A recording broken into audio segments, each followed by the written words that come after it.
Hello, infidels.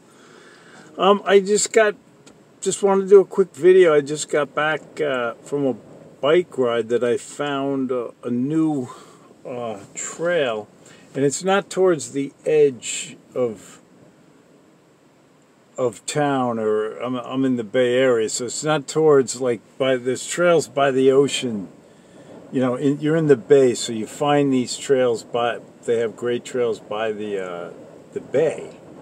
You know, near the Bay. This is right sort of in the center of town, and they just have this great trail that it surrounds a man-made lake, but it's a really clean lake. And I saw some coots and some gulls. For a minute, I thought they were pelicans, but it's really clean, so there's really good good birds, waterfowl, and other birds around this place. So I left my hat out because I'm going to go back out there for one more loop. I'm pretty excited about this new trail, so it was great. A great day, if no other reason because of that. But I also wanted to tie in once again God, the Creator, and you know, none of us. There's only one Creator. There's only one Creator, and that's God. Everything that we do, we use the things that are already there. See. We use the substances, the earth, whatever. When we're creating things, when we're painting, if you're painting a painting, you're painting what's already there. And like I said earlier, on an earlier video, once, I think it was, Carl Sagan, famous scientist, said when he made a pie, he said, well, yeah, I'm the one making the pie, he said, but there has to be, all the ingredients have to be in the earth to begin with for me to make that pie. And he was a renowned atheist, and he even acknowledged that. So we do got to acknowledge that. There's nothing wrong with saying God is the Creator, and then science can fill in those gaps. You know, in Genesis 1, of course, you know, the earth was form and was void and without form, and there was just a bunch of water there, and then God creatively came in by the Holy Spirit, and he divided the sea.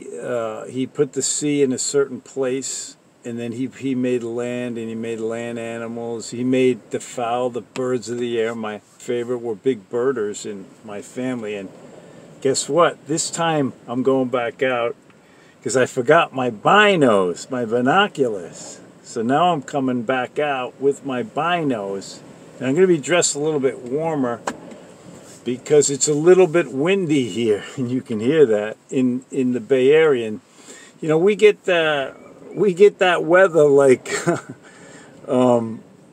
sort of like what they got. I had a Facebook friend from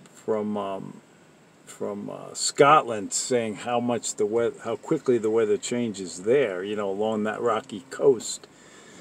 And we're like that in the Bay Area. I mean, like a week or two ago, we had like just some stellar weather, like just dry and hot, not a breeze in the air, just interesting, different type of weather. And it was so beautiful. And then all of a sudden, sure enough, you know, now it's just windy and cold, about 20-30 degrees less than what it was. But that's Northern Cal. That's Northern California, man. It's you know, you never know what you're going to get with the weather. And then the best weather you learn in Northern California, the best weather you get is in September and October. They're Indian summers. Like both those months, and even October, are like 80 degrees without a cloud in the sky. Now that's the normal thing. Like I said, the Bay Area is still, even within that's a little unpredictable, but you get some of the best weather. And all the tourists, they go down to Pier 65 or whatever it is, down in San Francisco in the middle of summer in July and August, and they freeze. They can't believe it, how cold it is. It's the coldest winter I ever spent was a summer in San Francisco. Mark Twain said that. Tourists don't understand. You got to bundle up here in the summer. And then in the fall is when we get the best weather. And then sometimes, we get great weather in the spring. But right now, we're looking in the back because I put my bike in the back. Right now we're experiencing, your classic change of weather here in the Bay Area. But I just wanted to share this quick video. I'm going back out for the ride with binos. I'm putting a hat on too. And I got flip-flops. I'm putting socks on. But God is, He's a creator. But here's the thing. God is incognito too. He never, oftentimes He doesn't really reveal Himself. He's ever present, but He's like always absent. So it's an act of faith. You're like, somebody says, but I can't believe that God created, or that there was a God that created everything. And that's understandable, but it's a challenge. It's a challenge from God to us to, by faith, accept the fact. That doesn't mean you turn off your mind to science. Don't get me wrong. Science fills in the gaps. But you should start with God as the creator. Okay, I'm the Bohemian theologian, and I do start with God. I'm a theologian. I'm not a scientist. I don't deny science. I'm not a scientist. I read science on occasion. I learn. I try to study. But my love is is more in things like theology. So, and in theology, we always start with God. We always start with God as creator. And so I challenge you to do that. Enjoy the day. Don't let somebody steal the joy. You and God enjoying the day together. He is the creator. You as a creature, yet you share in His divinity, because Peter said we are partakers of the divine nature. So we can share the beauty of creation. And many of you do, of course. I know you do. But if some of you don't, share the day with God. Don't let somebody steal and say, oh, it's just all survival of the fittest, and really there's no way we can prove it, and that's understandable. But also it's okay to sing the psalm like David did. This is the day that the Lord has made. I will rejoice and be glad in it, and be glad in it.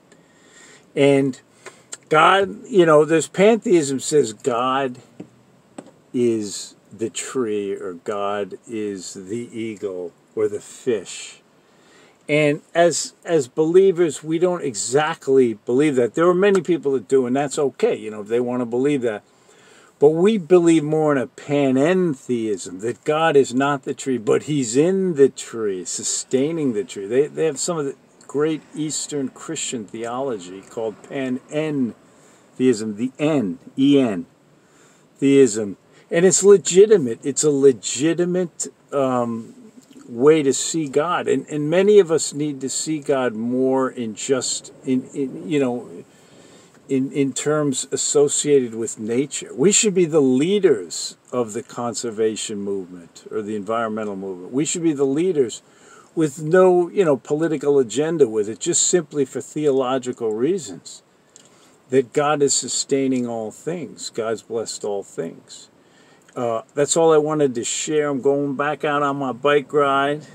God bless. If you like these videos, like and subscribe. And I really wish you the best. Enjoy your day today. Oh, we're 50 days of spring.